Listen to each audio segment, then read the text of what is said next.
We are heading to PAX East this Saturday. Seth, anything you want to say? Don't play games like my brother.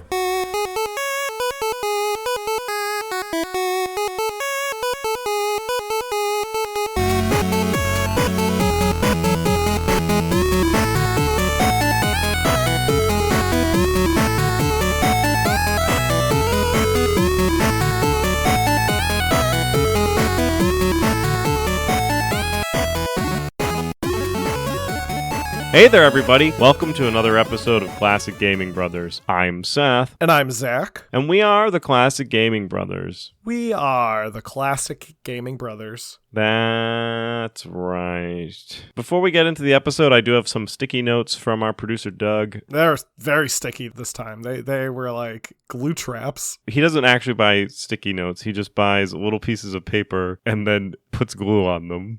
Yeah, he covers them in like Gorilla Glue and then he like plasters them places. The worst was when he plastered some on some toilet paper. Ooh, that was a bad time. Or when he plasters them on our guests. Anyway, so producer Doug wrote a sticky note.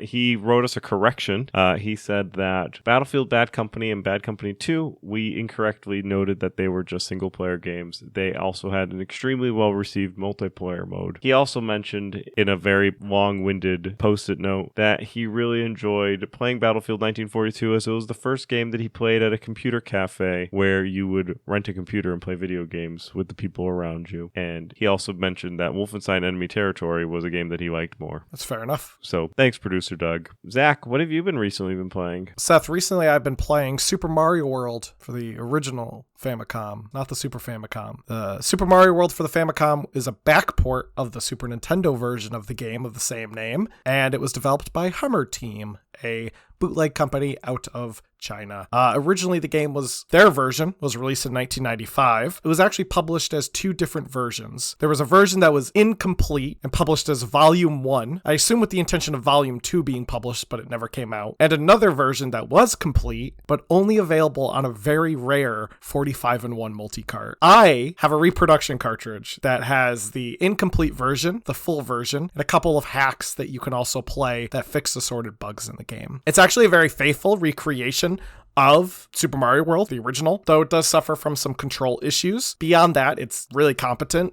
They've made a couple of changes in the game to kind of make things that you could do on the Super Nintendo possible on the original Nintendo, which is kind of cool. Like in the Super Nintendo version, there's some platforming you have to do where there's these blocks that kind of like shrink and they go in and out. They kind of expand. On this version, it's just a moving platform. So it's kind of neat to see how they can revise some platforming to make it possible on a system with not as comprehensive hardware. One major issue with the Famicom version is Mario moves a bit too quickly up slopes and too slowly down slopes. There's also some issues with jumping. Interestingly enough, these appear to be simple programming errors that actually can be fixed with a Game Genie code. So you just type in Game Genie codes if you had the original cartridge, and the game would be pretty much fixed in a playable state that would be arguably not that bad way to play Super Mario World. The complete version of the game that I have on my cart does, like I mentioned, have some hacks, and these hacks do some things like add those Game Genie codes on start, but also update some of the graphics to make them a bit more pleasant looking, because they kind of, on the version that was released by Hummer Team, they kind of took some creative liberties with the graphics. But I've been having a good time playing that. What about you, Seth? What have you been playing? Well, recently I've been playing The Life and Suffering of Sir Brant. It was released back in March of 2021. It was developed by Surfer and published by 101 XP. It's a narrative-driven hardcore RPG, which is set in a very rough world that's ruled by two gods that are real, being that they exert actual power over people. You essentially play through this person's life, and you get to pick your first name. So my Mr. Brandt was called Matthias. It's like a text-based RPG, right? And you have to make decisions along your entire life, and that plays into what story gets told to you, which is kind of cool. There's three main paths. There's the path of the noble, the path of the priest, and the path of the serf. And essentially the world is divided up among the haves and the have-nots, and it's baked into their religion. So they're essentially called lots, and the lot of somebody who is like a peasant is that of suffering. So you have to suffer your lot, where the lot of the noble is that to guide and instruct and guide the peasants, really. And the lot of the priest is to interpret the lots and to help guide them through their passageway, because at the end there's this big pillar of light that's just present at all times, and you have to follow through on your lots, and then you can go up through the passageway and go on to your just rewards, the light passageway. The other thing that's unique in this world is that you can die, but if it's not your time, you come back. Oh. And people know. They'll be like, oh, that person died their first death. And then they come back.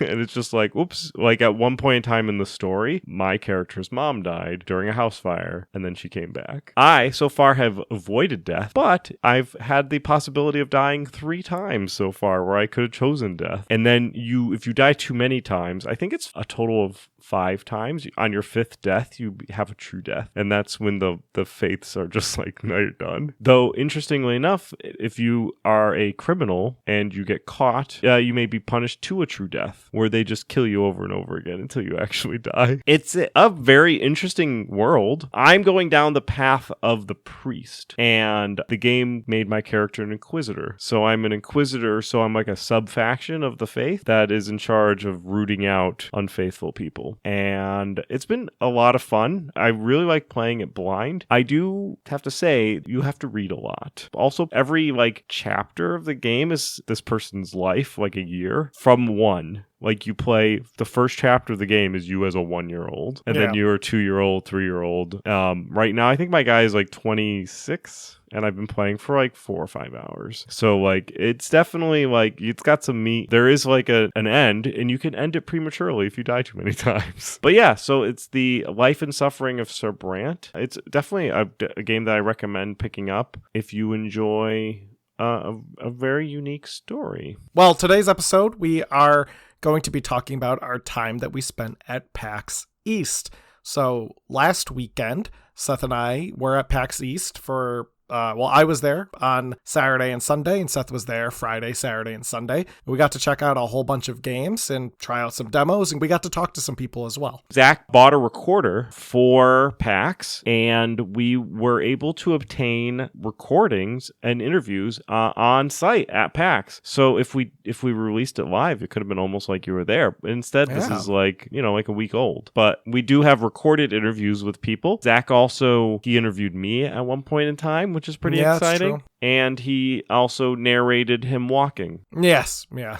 Interesting. So we're gonna splice in the recorded footage as we go through this episode, where it's appropriate. We got about 5 interviews with devs, and we'll let you know when it's an interview segment that is gonna be switch over to the footage, because it's obviously the quality is actually pretty good for a little recorder, but there is ambient noises, because there was 100,000 people around us. Why don't we start off with one of the flagship games that were there, which we did not interview anybody about, and that is Toxic Crusaders. Yeah. So, that was very cool. So Toxic Crusaders is being developed by Retroware, and they are the Toxic Crusaders, which, if you're not familiar with Toxic Crusaders, that's okay. It was a Saturday morning cartoon that also received a Sega Genesis video game that we owned that was like a beat 'em up, also based on a very violent movie. Yeah, it's called Toxic Avenger, which was created by Lloyd Kaufman as one of the films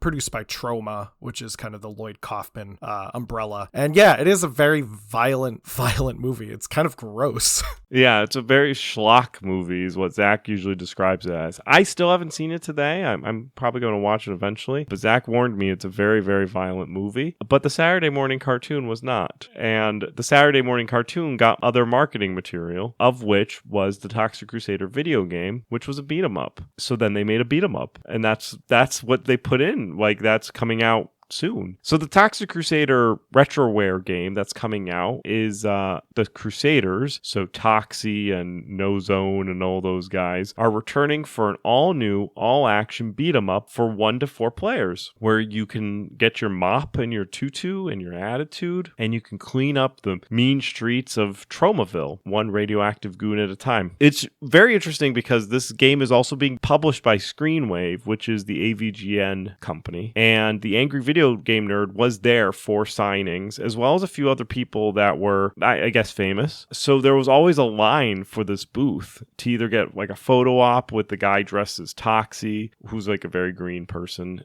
or to get signatures from like AVGN and what have you. Always a big line. So I got in line to play the game, and I rolled around, and the guy came up to me and he's like, "Do you want to play this game?" And I was like, "Yeah." He's like, "Is it just you?" And I said, "Yeah." And it was weird because apparently it was the first time that like one person came up and there wasn't already a bunch of people. So then he put me on my own television screen, and I was like, "Just so you know, like if somebody wants to play this game, they can. I don't need to play this game by myself." And he's like, "Oh, okay." And so then some other random person just played, and I played Toxic Crusaders with this random person. We ended up figuring out the kind of gimmick of the game. So it is a beat 'em up game where you have like your standard attacks, then you have like a special attack that takes like your energy, and then you can pick people up and throw them. And that's key because sometimes the bad guys will drift off the screen and you can't strike them because the screen won't move. So then you have to pick them up and throw them to your friend to continue the beating. But it was a pretty fun game. It did remind me a lot of the Turtles remaster, Shredder's Revenge.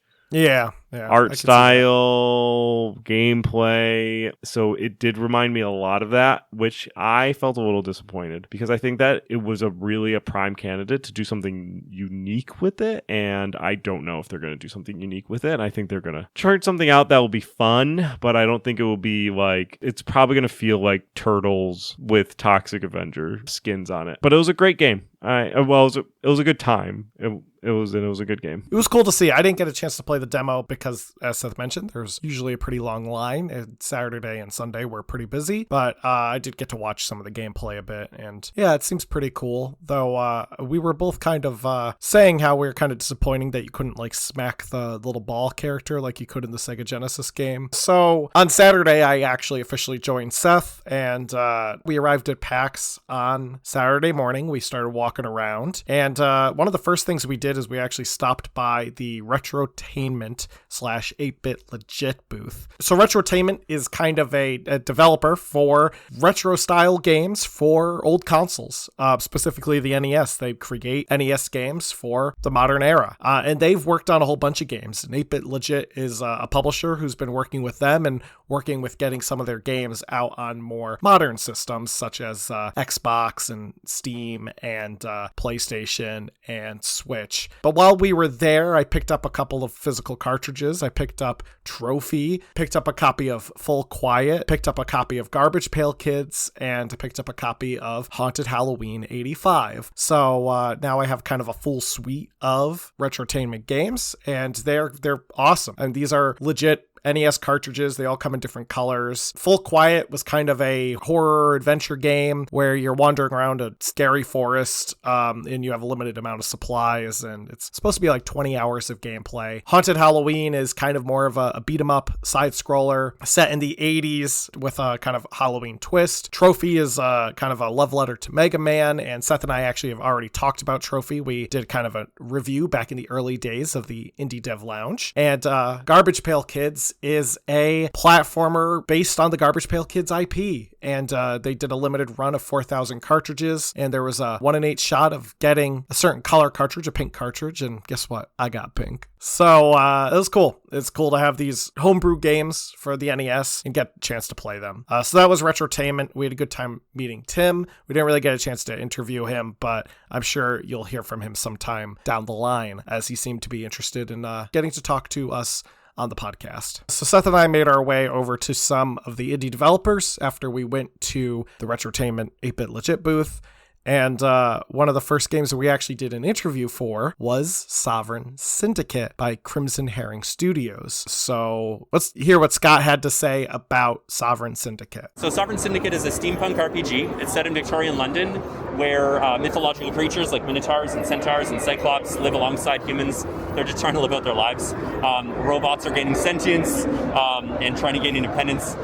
We're heavily inspired by games like Shadowrun Returns, Arcanum, Disco Elysium, really leaning into like rich storytelling through text and choice and consequence. Sweet. One of the things that sets us apart is we use tarot cards for our skill checks. Oh. So as you play through the game, you'll draw from the various minor tarot suits as a randomizer, and then you'll unlock major tarot cards that all have special abilities that you can assign to the various suits. Very cool. Each of the characters that we play as throughout the chapters of the game, Atticus, Clara, Teddy, they all have inner voices that will speak to them and encourage you to kind of amplify that voice. So for example, Atticus, his animal instinct, his like primal urges are really strong when you start the game. They will try and encourage you to beat people up and be grouchy, but you don't have to play into those voices. You can choose to have self-restraint, use your self-discipline, and lean into your more mystical side. Atticus has a heritage of magic. So cool. if you go that route, then you can start to gain some of his illusionary magic. We have a demo available on Steam already. This is our first chapter with Atticus. We're hoping to release a little bit more content to introduce some of our other characters in the next few months. And we are looking at an early next year, sometime around March, probably next year on Steam. Thanks, Scott, for providing that little summary of the game. Their lead developer is Isaac. Isaac, yeah. We didn't get a chance to meet Isaac, or at least I didn't get a chance to meet him. I talked to Isaac. But we both played the demo. I personally thought it was pretty cool. I really liked the aesthetic, the kind of, I think Scott put it best when we were talking, I think just before we started recording, but one thing we were talking about was just how, when you think of steampunk, you kind of think of this like almost happy aesthetic. And this game is really set in kind of more of a grounded, depressing Victorian era, which I just think, I don't know, I just liked it. I liked kind of this combination of steampunk with magic, with kind of a realism element. But Seth, what did you think of the game? I really like dark, like grittier stuff, and it's a very dark and gritty steampunk. I do like that he did say that the game is a little more forgiving than Disco Elysium, but it's the like styling is very much Disco Elysium. Like I walked over and I was like, this looks like Disco Elysium, and he says, yes, that's kind of the style that we were going for. And I said, is this as tough as Disco Elysium? Because sometimes in Disco Elysium you die for no reason. And he's like, yeah, it's a little easier than that. And like he's like, you'll know like when you're gonna die. And I was like, oh great. I liked that they broke it up into multiple chapters. They're gonna be releasing multiple chapters, and then they're gonna release the full game. But you first play off as like this minotaur named Atticus, and you're like this like drunk minotaur. And I think Scott mentions that they're going to be rolling out the 3 chapters in the interview. So I may be restating things, but I really liked the Atticus character, and I really thought that it was cool having like this minotaur as like this lead character. I thought it was a cool character. I think Sovereign Syndicate was one of the games that we found in PAX that I was like, oh, I actually really think this is cool, and like is something I'm now excited to look for. I actually want to say the smaller indie devs that we saw that we got interviews for, they were all really fun games, and I would not have learned about them if I didn't go to PAX. I'm glad that they were there, and I'm glad that they were in the showcase. Yeah, me too. So there was a game that was just released yesterday, but was at PAX and was not released as of PAX, but is now out and available, that I ended up actually already picking up. We didn't get a chance to play it, but it's called Terra Nil, and it's developed by Free Lives and then published by Devolver Digital. It's an intricate environmental strategy game about transforming a barren wasteland into a thriving, balanced ecosystem. And it looks kind of like a little bit like nature-y SimCity that has a little bit of a puzzle element to it. And we watched it. It looked really cool. There was a pretty long line, so Zach and I weren't able to really play it, but we got a chance to watch it, and it was really cool. We really enjoyed it. Yeah, I thought it looked really fun. It kind of has like a SimCity vibe that looks enjoyable, except it's a bit more about saving the environment than creating a massive city. Zach and I are also nice when we're at conventions. We don't try to cut people because we're a podcast. No, we don't. We also are very anxious when it comes to lines, so we don't stay in lines very long. We're just impatient. Next up, one of the games that we saw that we also got an interview for was Castle of Alchemist by Team Machiavelli. So we interviewed one of the devs for that game, and Seth got a chance to play the demo. So let's hear what the dev had to say about Castle of Alchemist. Sure, this is a tower defense action hybrid. So if you ever played Orcs Must Die or Dungeon Defenders, you would feel a little bit similarity to those games, but with a lot more action. The developers and myself are huge Doom fans. We tried to put that into the action side of the game as well. So when you play with the main character, Bellator, so you get to choose either melee weapons or range weapons. Okay. We've also added some RPG elements. We have a fully developed craft system. You can craft your weapons and you can upgrade your soldier along the way. The game is coming out for early access in May. Okay. Yeah, and I would say like right now 70% of the game is already complete. We have more than 10 hours of gameplay. Great. And, the next step would be to integrate it with Steam Deck. So that's our next goal. It's a pretty cool game. So just from watching Seth play the game, it's got a tower defense kind of style, but definitely you can see the influence from games like Doom, where like your main character is this like buff guy with a double-barreled shotgun. But Seth, what did you think of the game? You're the one that had the chance to play it. We had a little bit of a line, so I couldn't like jump in. Yeah, I think the thing that I said to Zach when we walked away was that it was fun. And I'm not somebody who really enjoys tower defense games, so that I was able to say that it was fun, and having it be mostly a tower defense game is probably high praise for it. I did add it to my wish list, which is also high praise for a tower defense game. I thought that it was kind of cool because it was like using medieval-ish. It was like a weird hybrid of like medieval technology, but you had guns. And like you were playing Rambo, but in the Dark Ages. I really enjoyed making a path of spikes, and Zach thought it was kind of funny that I got a bunch of like upgrades to build like a defense, and the one thing that I did was just lay down more spike traps. And then I made this huge corridor of death, and I didn't realize that the bad guys were going to come in from 2 different points, so that made me a little stressed out, but it was a fun stressed out. Yeah, it's a good looking game. I definitely want to give it a shot, so hopefully I can pick it up or play the demo when it's available. There wasn't only just games, like video games there. PAX also has a wide showing of card games and board games and D&D related stuff and like tabletop areas. And we ran into a group that was dressed like 1940s noir. And there was a game called The Big Shuffle, and it's a mafia-style noir game where you're trying to make your way in an uncaring city. You play a classic noir character like the detective or cat burglar, which the guy who was telling us about the game spoke in a very silly noir accent. So he said, I like to say cat burglar, or he said it in a funnier way. And you're trying to set up the perfect scene for your agenda. And it's very easy for someone else to change the scene for somebody else's agenda. And there is some like role-playing opportunities, and they getting into there's like role-playing opportunities, and you can kind of get into the whole theme of like the 1940s noir, and then you're just trying to set it up, and it takes about 30 minutes to play. So it's kind of a cool looking game. Zach and I were unfortunately unable to demo it, but we did get the rundown from the people, and they were dressed in a fun outfits, and they were from Philadelphia, Pennsylvania. After that, there was a point where I was kind of wandering around a bit aimlessly, and I got to play a game called No Longer Human, which was by PM Studios. Per their Steam page, it's a high-energy cyber-goth action beat-em-up, they use a more inappropriate word, with expressive freeform combat that incentivizes aggressive, stylish play. And it's a really fun game. You run around and you beat dudes up with a big scythe. has this kind of ultra stylistic graphics, and almost they're kind of like almost like vector aesthetic. So I had a good time just playing that game. One of the things I like is you can do a combo where your character will jump forward like a frame, so they'll go super fast, and then everyone who's in a line in front of you will just slide in half and fall into the ground.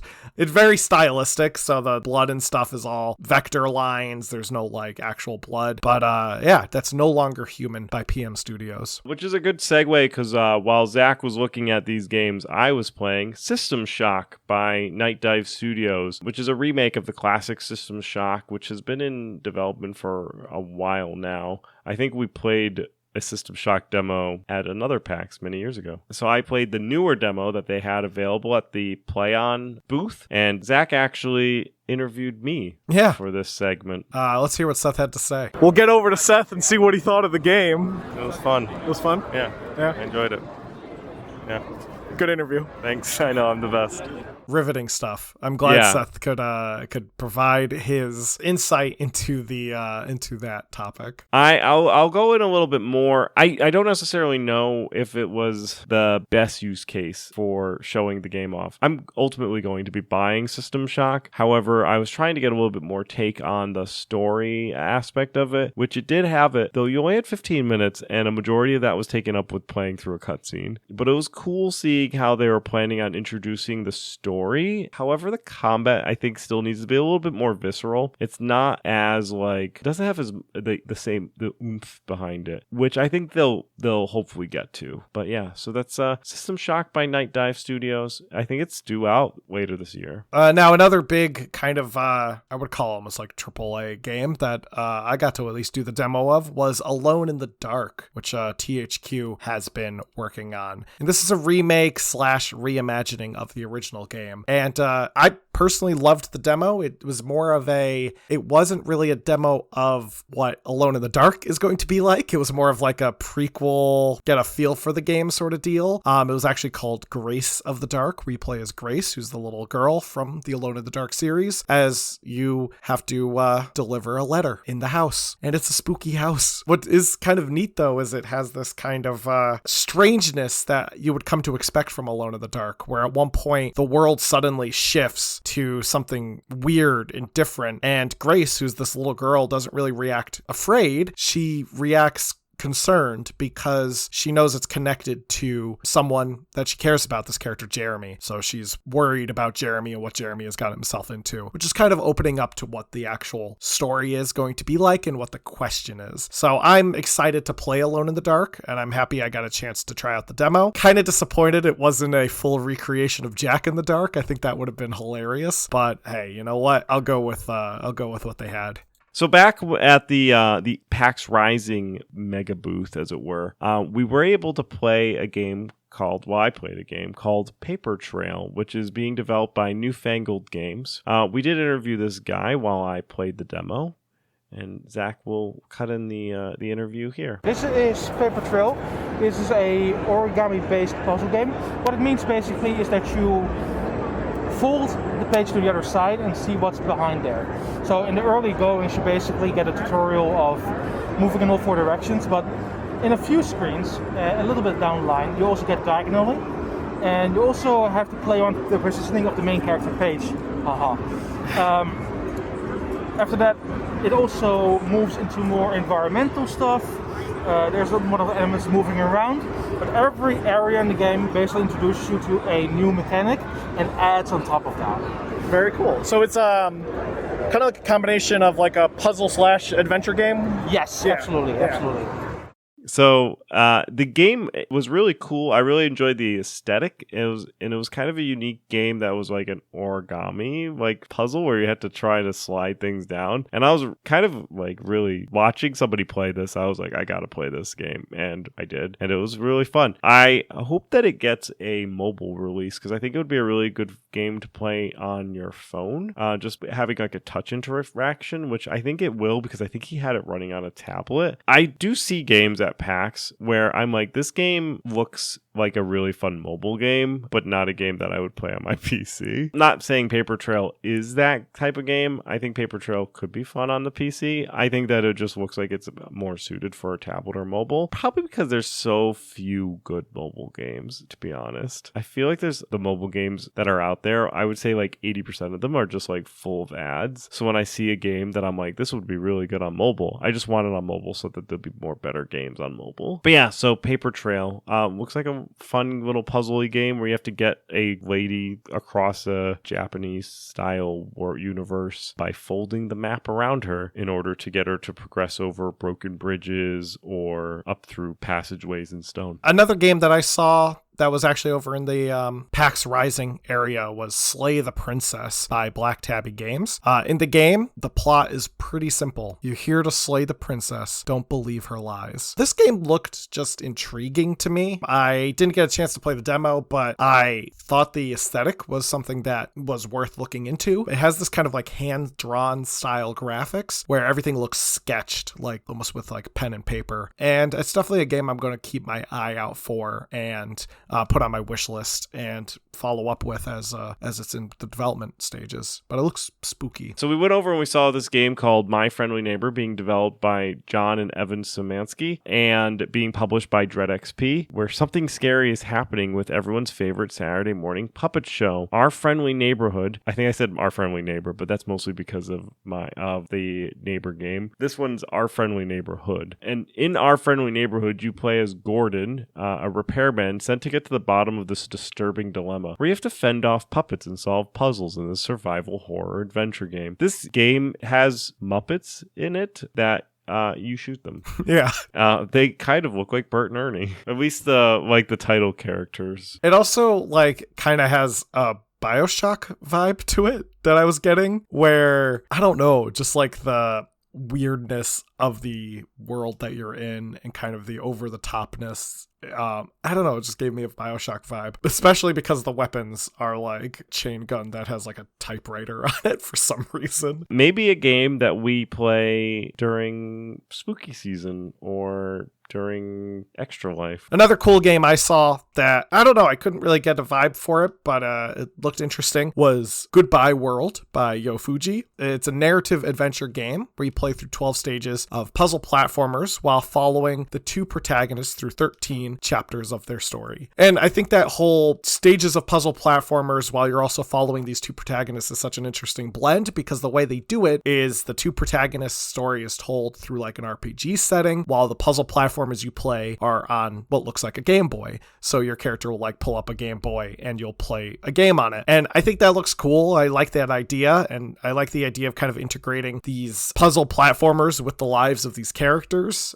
So it's definitely something I want to keep my eye on, especially with my love of retro games. Now, we also were able to meet up with developers from Poland. There is usually a decent Polish contingent that comes to PAX, as I believe they get government funding to go to PAX. Yeah, the Polish government provides funding for game developers. One of the developers that we saw was the developers Trigger Labs. They were developing a game called Pandemic Train. We both played the demo, and Zach was able to interview the guy. So this is Pandemic Train.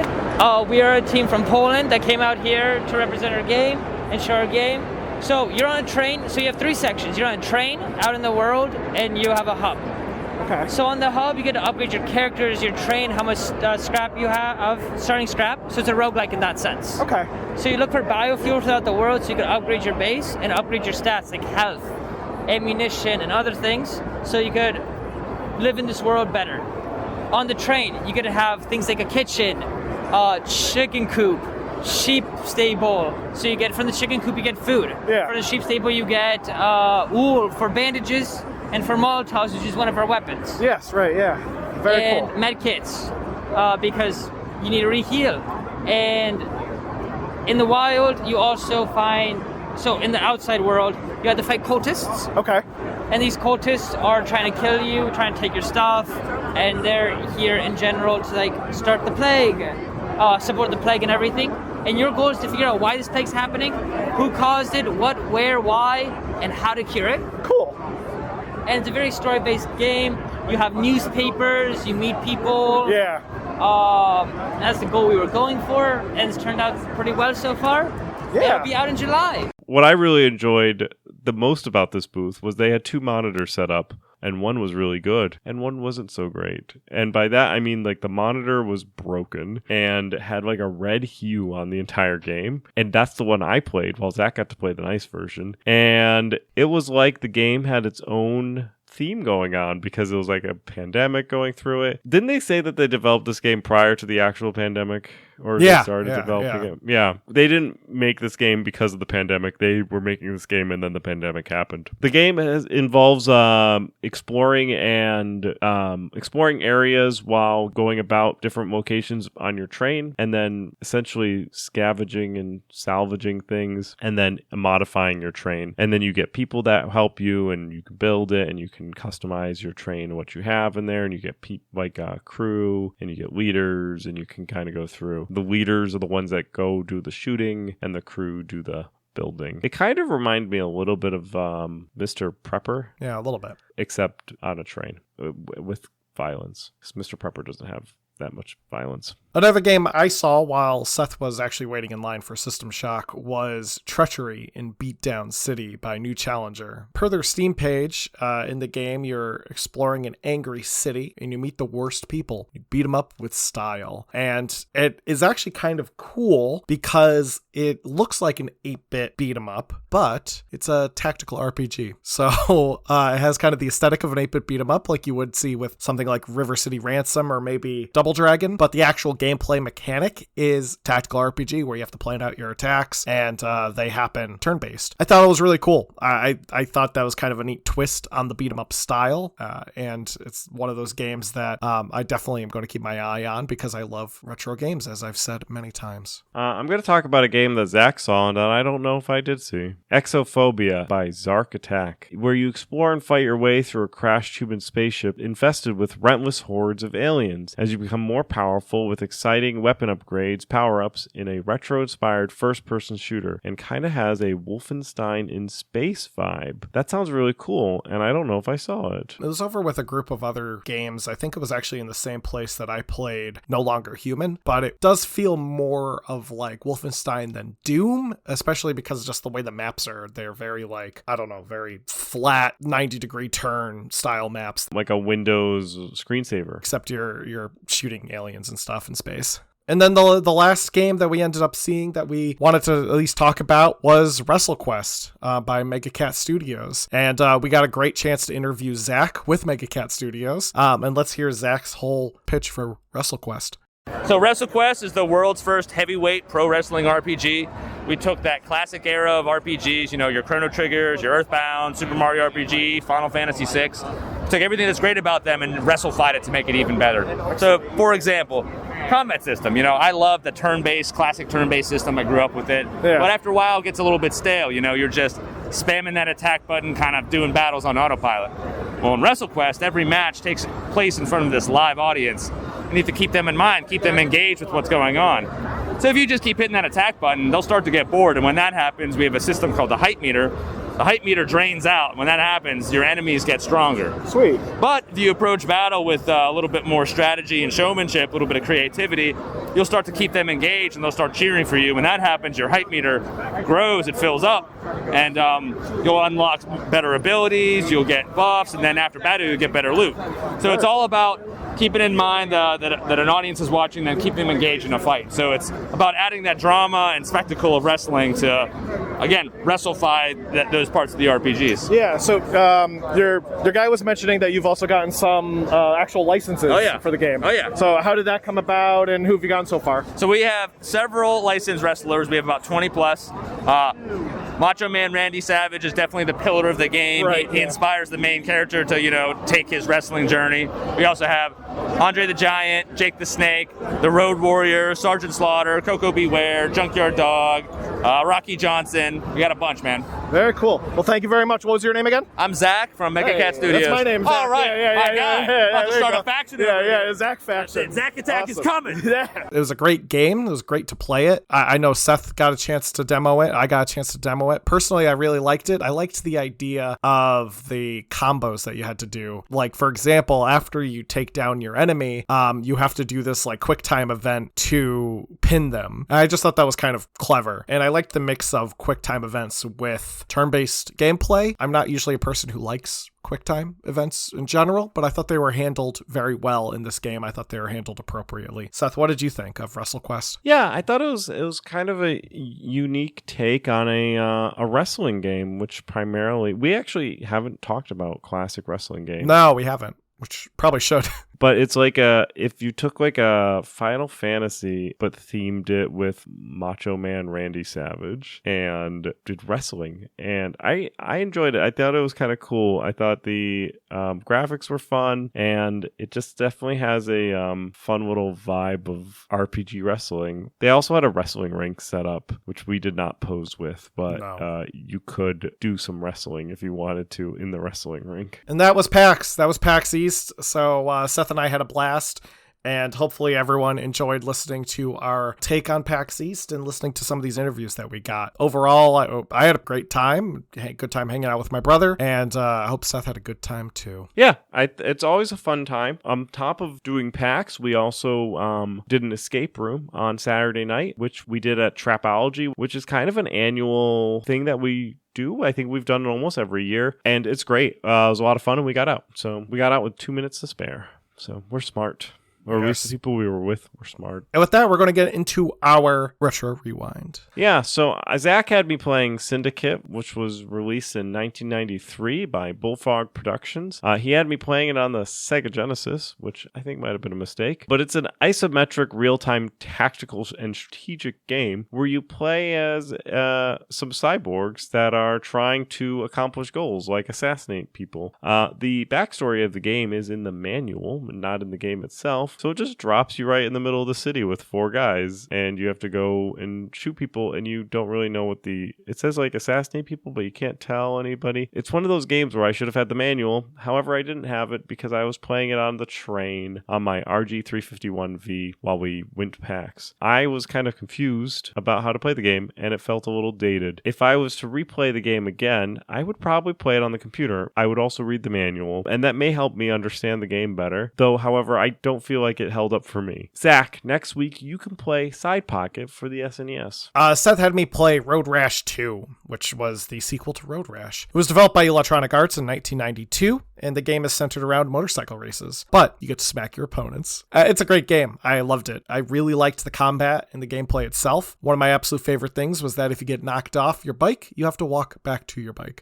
Which was funny and a little obnoxious, because at one point I collided with a sign, and I was going like 100 miles per hour, so my guy flew very far down the road, and I had to walk all the way back to my bike. But I also like the fact that you can punch the people that are riding next to you and knock them to the ground. So yeah, Road Rash. Great game. Can't wait to play more of it. Next week, Seth, I want you to play Dungeons & Dragons Warriors of the Eternal Sun for the Sega Genesis. Okie dokie. And with that will do it for our episode. So I want to thank everyone for joining us and listening. If you want to reach out to us, let us know if you were at PAX or if you heard about any games that were at PAX that we didn't talk about and you wanted to share with us. You can email us at classicgamingbrothers@gmail.com. You can also reach out to us via our Facebook, Classic Gaming Brothers, Instagram, Classic Gaming Brothers, or our Twitter, CG Brothers Pod. We're also on Twitch. Feel free to follow us. Maybe I'll stream some of the games I picked up. Also, be sure to check out our website, classicgamingbrothers.com, and be sure to like us and follow us on all the major podcasting applications. Also, I want to give a big shout out to Dice Ninja Gaming, who were hanging out with us while we were at PAX. So be sure to follow them on Instagram. And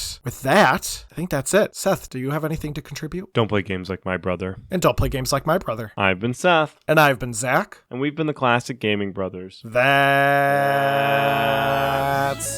right.